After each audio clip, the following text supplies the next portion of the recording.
Cependant, il y a 25% de musulmans dans l'armée française qui s'engagent pour protéger nos drapeaux sur le front, tandis que nous avons les musulmans de la police nationale qui protègent quotidiennement la France contre le terrorisme, ainsi que ceux qui travaillent dans nos hôpitaux, nos services publics et qui servent la France et la République, ne sont pas suffisants. Il y a des millions de musulmans qui aident la France, la respectent et l'aiment. Tu ne vas pas voir qu'il est le seul contre tous les autres.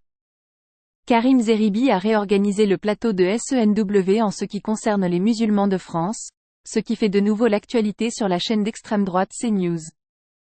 Selon l'anthropologue Florence Bergot-Blacker, qui est soutenue par l'ensemble du plateau, la majorité des musulmans sont hostiles à la laïcité et affirment que tous les enfants musulmans qui apprennent le Coran sont endoctrinés dans une idéologie extrémiste.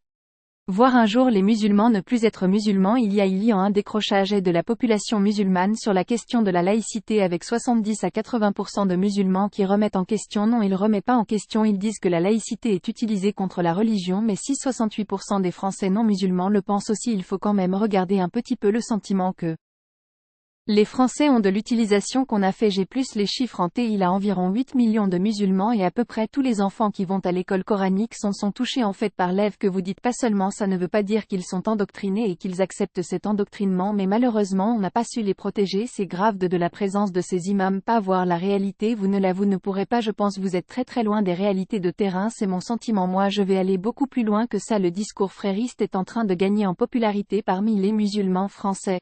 Car il s'agit d'affirmations avec des certitudes qui alimentent un fond de commerce d'extrême droite et qui sont désagréables pour les adultes. Vous savez que 8 millions de musulmans nous regardent et que ceux qui enseignent au Coran à leurs enfants sont tous proches des frères. En commençant par défendre la République et la laïcité, vous avez toujours l'impression que l'on attaque la religion musulmane et que cette religion musulmane serait dans la laïcité républicaine, mais pas tout à fait. Je crois que vous me comprenez. Je dois être très mal à l'aise en disant que je voudrais que la laïcité soit effectivement respectée. Lorsqu'il vous entend parler, on est de trop à 17 heures, quels sont vos problèmes? Je peux vous parler pour répondre parce que ça me paraît difficile d'enchaîner avec le rap d'Etty de l'UALé, qui à mon avis jette de l'huile sur le feu. En fait, vous faites exactement ce que vous nous reprochez lorsque nous ne sommes pas d'accord avec vous, et lorsque nous ne sommes pas d'accord avec en fait, Karim dit que c'est exceptionnel et qu'il n'y a pas besoin d'un traducteur, mais qu'il y a quelques dizaines d'individus très dangereux contre qui il faut être impitoyable, et une immense majorité de musulmans très gentils qui ne posent aucun problème et qui vivent la laïcité en souriant. Ce n'est pas ce qui se passe lorsque presque 45% des musulmans pensent que le 7 octobre est une. Avez-vous l'intention de persuader vous-même et ceux qui nous écoutent que les musulmans sont une menace pour la société française? Je ne vais pas briser le mur, donne-moi une source.